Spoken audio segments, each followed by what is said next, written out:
रिश्ते हमारे जीवन की बुनियाद भी है और उलझन भी। इसकी एक छोर पर प्रेम और विश्वास है तो दूसरी छोर पर शक और अधिकार।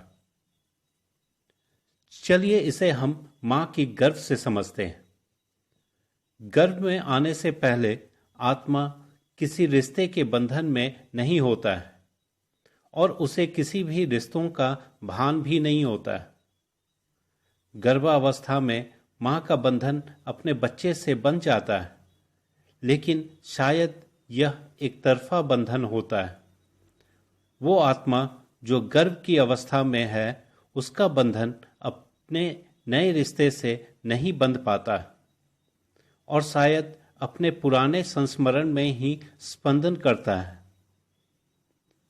जन्म के बाद से वो रिश्तों को समझना शुरू करता है।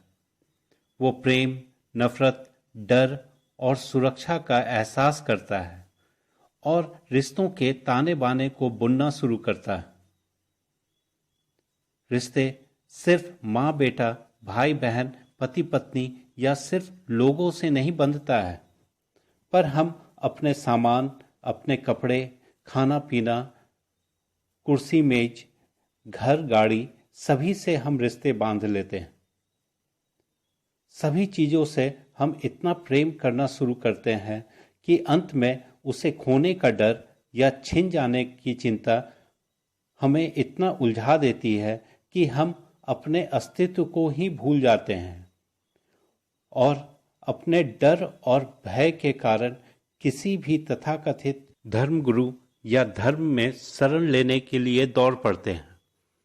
रिश्ते जो प्रेम और विश्वास से शुरू हुआ था, वो कहीं न कहीं भय और उलझन का कारण बन जाता है। वो रिश्ते जो हमें सुख देती थी, अब मोह के रूप में हमें बांधती है।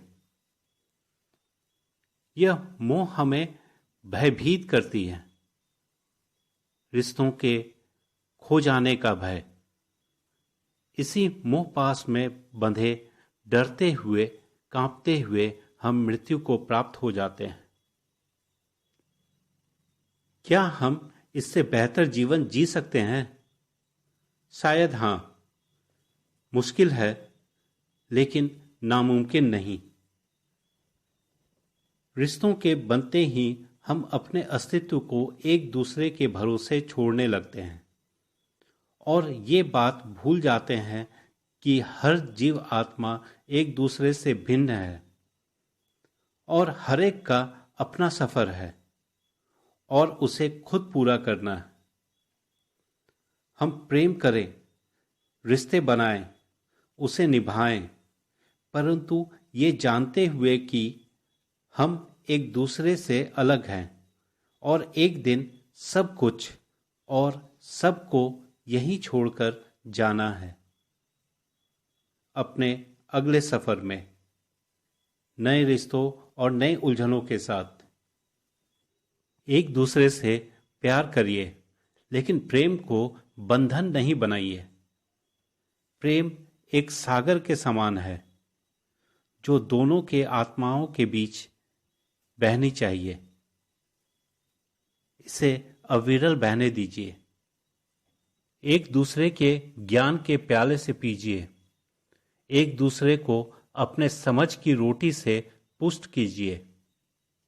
किसी एक के प्याले या रोटी से सिर्फ किसी एक का भला हो सकता है, दोनों का नहीं। लेकिन सफर में तो दोनों हैं। प्रेम के सफर में एक आगे निकल जाए और दूसरा पीछे छूट जाए, ये भी तो उचित नहीं है। एक दूसरे के साथ खूब झूमिए, नाचिए, खुशी मनाइए, पर एक दूसरे के एकांत को भंग किए बिना। यहां मैं बता दूं कि अकेलापन और एकांत में बहुत का अंतर होता है। अकेलापन हम भय से जीते हैं और एकांत हम प्रेम से जीते हैं। अकेलापन हमें खुद से बाहर ले जाता है और एकांत खुद के भीतर। सितार के तार अपनी भिन्नता को खोए बिना भी उस मधुर संगीत का हिस्सा होता है जिसे सितार वादक ने बनाया है। जीवन के इस नायाब संगीत में क्यों ना हम थिरके मौज करें, बिना अपने आप को खोए, उस सितार की तार की तरह। हर मुमकिन हम एक दूसरे के साथ खड़े रहें, एक दूसरे के सुख और दुख का हिस्सा बने, एक दूसरे के सफर में एक दूसरे को सहारा दें, क्योंकि मंदिर की गुंबज भी अलग अलग खंभे पर ही बनती है। रिश्तों का मंदिर भी तभी बन सकता है जब उसकी सभी खंभे मजबूत हों। वो रिश्ते जो किसी स्वार्थ या लोभ से बना हो और एक दूसरे पर मानसिक रूप से आश्रित हो, वैसा रिश्ता मोह को बढ़ाता है और आध्यात्मिक विकास को बाधित करता है। हम अक्सर इस भ्रम में जीते हैं कि मोह जीवन का हिस्सा है।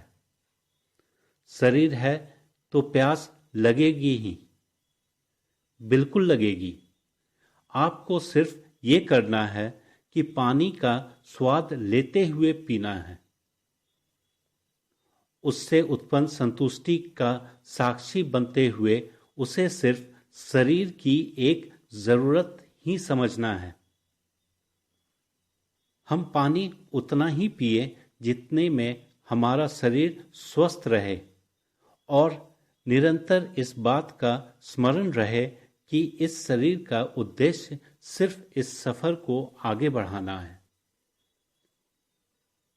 हमें ना प्यास से बंधना है और ना ही शरीर से, बस उसका स्वाद लेना है और जीवन को पुष्ट करना है। जीवन निरंतर बहने वाली चीज है। जीवन में ना कुछ तेरा है ना मेरा, ना कोई छोटा है ना ही कोई बड़ा। हम सब एक ही धारा में साथ साथ बहते हुए भी अलग अलग कण हैं। या फिर ये कहूँ कि ये धरती, ये आकाश, ये सितारे, ये पूरा कायनात और ऐसे हजारों कायनात और जीवात्माएं एक ही परम ऊर्जा से उत्पन्न है और एक ही परम ऊर्जा में उत्पन्न है। एक होते हुए भी भिन्न प्रतीत होते हैं। अगर हम सांसारिकता के नज़र से देखें तो हम सब भिन्न हैं और हमारा सफ़र अलग अलग है। और अगर आध्यात्मिक दृष्टिकोण से देखें तो हम सब उस परम ऊर्जा में स्पंदन मात्र हैं। हम सब एक हैं और एक ही आत्मा के अलग अलग रूप हैं।